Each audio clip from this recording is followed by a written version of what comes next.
Story के starting में हमें महल का सीन दिखाया जाता है। वहाँ बहुत से लोग खड़े होते हैं। सामने में खड़ा मेन कहता है, एम्पेरर के रॉयल फैमिली में जल आत्माओं का ब्लड समाहित है, इसलिए जब वे शोक करते हैं तो आकाश भी रोता है। यहाँ पर किसी के हाथ को दिखाया जाता है। वो अपने हाथ को ऊपर करके सनलाइट को कवर करती है और कहती है, लेकिन आसमान में एक भी बादल नहीं है। यहाँ पर मेन कहता है, अब राजकुमार महारानी को अंतिम विदाई देंगे। यहाँ पर बॉय खड़ा होता है और कहता है, हाँ। वहाँ पर खड़ी गर्ल उसे देखने लगती है और सोचती है, वो मेरे भाई की इकलौती माँ थी। क्या वह अपनी फीलिंग को इस हद तक दबा रहा है कि मौसम को भी धोखा दे रहा है? वह अपनी फीलिंग को ज़्यादा शेयर नहीं करता, इसलिए अगर यही मामला है फिर देखने लगती है। सामने में उसका भाई खड़ा होता है और वो भी उसे देख रहा होता है। तभी आवाज़ आती है, हाँ बिल्कुल, अभी मूसलाधार बारिश हो रही है। यहाँ पर वुमेन गर्ल से कहती है, हमें छाते का भी यूज़ करना चाहिए। गर्ल यहाँ पर देख रही होती है, तभी अचानक से बेहोश हो जाती है। वुमेन उसे पकड़ते हुए कहती है, सीना प्रिंसेस बेहोश हो गई है, जल्दी से एक स्ट्रेचर लाओ। तायो को इधर बुलाओ। ब्राउन हेयर वाला मैन कहता है, जी महारानी, जल्दी करो और तायो के किसी मैन को बुलाओ। महारानी प्रिंसेस को पकड़कर कहती है, श्रीनाथ क्या तुम ठीक हो? वो सोचती है, बारिश में भीगे हुए पैर, काले कपड़े पहने लोग। जिस समय मैंने उसका खतरनाक गुस्सा देखा, अचानक मेरे मन में एक विचार आया। इस जगह दरअसल यह एक नोवेल के अंदर स्थित है। ये 24वें महाराज ड्रैगन लुई आर्थन व्हाइट स्नो है। उसने वर्षा राज्य की राजकुमारी कियो नेई से शादी की थी। प्रिंस एडन हेनली ऐसी व्हाइट स्नो की गर्भधारण किसने की? लेकिन महाराज ने उस दोनों में कोई दिलचस्प नहीं दिखाया और उनसे एक डंडी दूरी बनाए रखी, जब तक कि एक साधारण कुलीन महिला मेलिसा ने उनके ठंडे दिल को पिघला नहीं दिया। उसके कुछ ही समय बाद प्रेम में डूबे महाराज ने उसे अपनी रानी बना लिया और शाही राजकुमारी एनासीना एइरा लोहेने श्वेत हिम का जन्म हुआ। उसके बाल अबनुस के समान काले, आँख आकाश के समान नीली और त्वचा बर्फ के समान सफ़ेद थी और उन्हें रॉयल फैमिली की सभी गूढ़ विरासत में मिले थे। और इस प्रकार रॉयल प्रिंसेस को साम्राज्य का रत्न के रूप में जाना जाने लगा। वह कई लोगों को पसंद भी थी। वयस्क होने पर उसे एक जलपरी को वश में भी कर लिया गया था, फिर वहाँ का रानी बना दिया गया और फिर अपनी कोमल नेचर और क्षमताओं के कारण उसे साम्राज्य के छोटे सूर्य के रूप में भी पहचाना जाना लगा। सभी को लगा कि प्रिंसेस अब से खुशी जीवन बिताएगी, लेकिन रॉयल प्रिंस के युद्ध से लौटने पर सब कुछ बदल गया। अपनी माँ की बर्थ प्लेस के सपोर्ट और पावर के बल पर उसने महाराज और उनके करीबी सहयोगी को मार गिराया और रॉयल प्रिंसेस को सबसे निचले स्थान पर निर्वासित कर दिया गया। घर से निकल जाने के बाद उसने वंचित क्षेत्र में रहने वाले लोगों की मदद करना शुरू कर दिया और उसने अंत तक शेष जीवन शांतिपूर्वक बिताने का वचन लिया और अनजाने में वह संत के रूप में ज़्यादा से ज़्यादा फेमस होती चली गई और उसके फैक्शन के बचे मेंबर आगे बढ़ने की तैयारी करना शुरू कर दिए। रॉयल प्रिंसेस के फैक्शन पर रॉयल प्रिंस की नज़र पड़ गई। फिर उन्होंने अपने सबसे ईमानदार योद्धा राव वैसे लुसेल को बुलाया, रॉयल प्रिंसेस को मार डालो। यहाँ पर पैरों का आवाज़ आता है। तभी अचानक पीछे मुड़कर देखती है तो वहाँ पर लुसेन खड़ा होता है और कहती है, तुम हो? फिर हंसने लगती है। तो मुझे लगा कि इसे मेरे भाई ने भेजा है। फिर घुटने बल बैठ जाती है और कहती है, अब सब कुछ पूरी तरह से सुलझ जाएगा। लुसेल कहता है, क्या आपके पास कहने के लिए कुछ अंतिम शब्द है?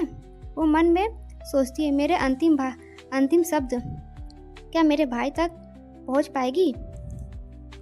यदि ऐसा है तो फिर कहती है, प्लीज़ एक ऐसे सूर्य के रूप में उगना जो एम्पर के सबसे निचले हिस्सों तक भी पहुंचने के लिए पर्याप्त रूप से चमकदार हो। और बस इसी वक्त प्रिय शाही राजकुमारी की मृत्यु हो जाती है और खून से लथपथ सिंहासन पर बैठा प्रिंस ही लास्ट जीवित पर्सन था।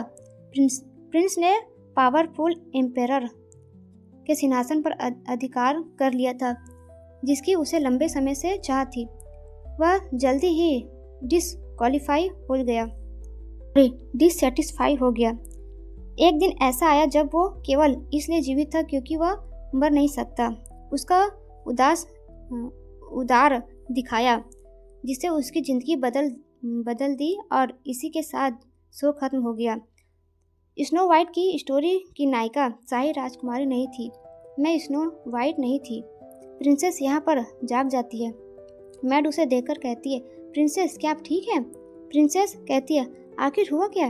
मैड कहती है, आप अचानक बेहोश हो गए थे। हम आपको आपके कमरे में ले आए। प्लीज़ आराम कीजिए। मैं जल्दी से शाही चिकित्सालय को लेकर आती हूँ। फिर उठकर बैठ जाती है और सोचती है, अगर हालात ऐसा ही चलते रहे तो मैं निश्चित रूप से आखिरकार मर ही जाएंगे, है ना? फिर वो डरते और कांपने लगती है। फिर वहाँ से उठकर भागती है और सोचती है, मैं इस तरह मरना नहीं चाहती हूँ। और इन सब के अलावा मुझे विश्वास नहीं हो रहा है कि मेरे माता पिता मेरे भाई के हाथों मारे जाएंगे। ऐसा नहीं हो सकता। कोई ना कोई ऐसा सलूशन जरूर होना चाहिए जिससे मेरे भाई खुश रहे और किसी की मौत ना हो। स्टोरी के फीमेल लीड एना सिन्हा ने लास्ट तक किसी के प्रति कोई दुश्मनी नहीं रखा। मैं उस एना सिन्हा पर अपनी जीभ चुटकाता था। यहाँ पर सोचती है, लेकिन अब मैं खुद उसकी जगह पर हूँ तो मुझे क्या थोड़ा समझ आ रहा है। भले ही एडन फ्यूचर में मुझे मार डाले, ऐसा सिर्फ इसलिए है क्योंकि पास्ट में मैं ही उसके दर्द का कारण थी। मेरी खुशी हमेशा उसके अकेलेपन की कीमत पर ही मिलती थी और ये जानते हुए भी मुझे नफरत किए जाने का डर था और मैं उसकी और हाथ बढ़ाने की हिम्मत नहीं जुटा पाई। उन छोटे छोटे पलों ने उनके गुस्से को और भड़का दिया और मैं लास्ट तक उसकी दुश्मन बनी रही। मैं दोबारा उस तरह के दुखद फ्यूचर को सामने नहीं आने दूंगी। और कहती है, मैं एक हैप्पी एंडिंग करूंगी जहां हर कोई हंसता रहे और जीवन जीता रहे। तभी मैड आकर कहती है, हे भगवान, प्रिंसेस आपको आराम करना चाहिए था। आप अभी से उठकर इधर उधर क्यों घूम रही हो? प्रिंसेस कहती है, जे जोए। मैड कहती है, ऐसा मत करो, भले ही तुम बोर हो रही थी। शाही चिकित्सालय जल्दी आने वाले हैं। आप इन अजीब गरीब फफूंद जैसे जीवों का ड्राव क्यों कर रहे हो? प्रिंसेस कहती है, ठीक है, मुझे बस लेट जाना है ना? मैड कहती है, जी हाँ, तो प्लीज़ शांत रहे और आराम करें। प्रिंसेस कहती है, हाँ बिल्कुल सही। जोय, महारानी का अंतिम संस्कार कैसा रहा?